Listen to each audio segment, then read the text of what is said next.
Okay.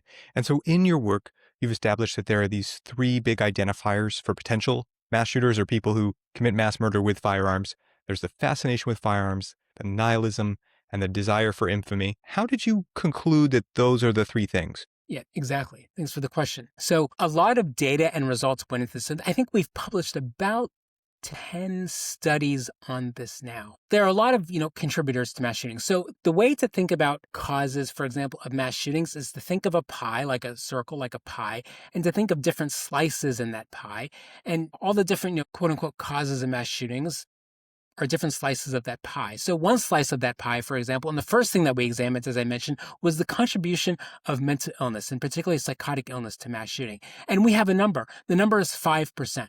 5% of mass shootings are directly caused by psychotic illness. So that is an overrepresentation because about 1 to 2% of people in the general population have a psychotic illness. So psychosis is overrepresented among mass shooters, but it contributes 5, so about 95% are caused by something else. And a lot of these causes, for example, do overlap. Another kind of finding from our work was that 50% now, and this has been increasing over time, whereas, for example, the prevalence of psychosis among mass shooters has actually been decreasing over time. So we were able to look over time because we've been collecting data from 1900. So what's increasing over time is the prevalence of suicide, taking one's life at the time of the event. So when we think about suicide attempts, most suicide attempts do not end in a suicide.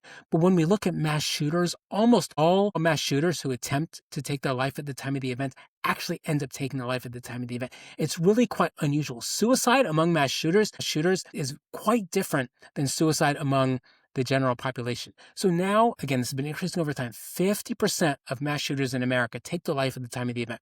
Why is this important, and how does this understand, or how did this bring us to this 3-point psychological profile?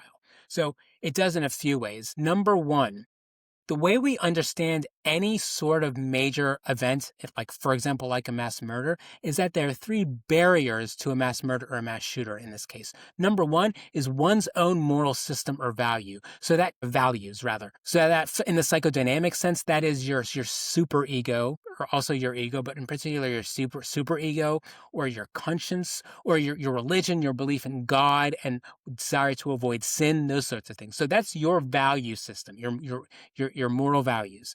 The second barrier is that morality or the value system that you internalize from people around you or society. So from parents, from partners, or from society. Number 3 is the desire to avoid getting caught and going to prison. So once you decide to take your life, that third hurdle is removed. That third barrier is removed, and it becomes that much easier to perpetrate a mass shooting. That is why it's so important.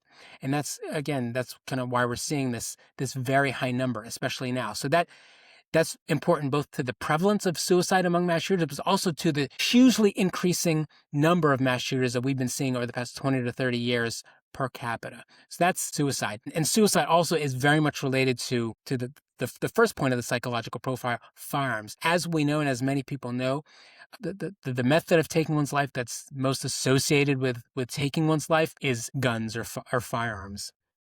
So these points converge very much. Those are ways in which we understand or have come to this. In addition, we did psychological profiles on every perpetrator of every mass murder. So I looked at every Since single 1900? Since 1900. So all 2,300 of these cases, I looked at every single case, read everything that was available about them, primarily from court and police records, and then whatever is available in media sources, which are actually quite reliable. We actually compared media sources reliable media sources to court and police records. The consistency is really quite incredible. Either way, so I looked at every case, and my colleague, Dr. Bricado, who's a forensic psychologist and he has many expertise, but one of his main expertise is forensic psychology, and he's written books about it, and he was previously at Columbia. Each of us looked at every case and examined the motive in every single case. So we also came to this profile from that sense.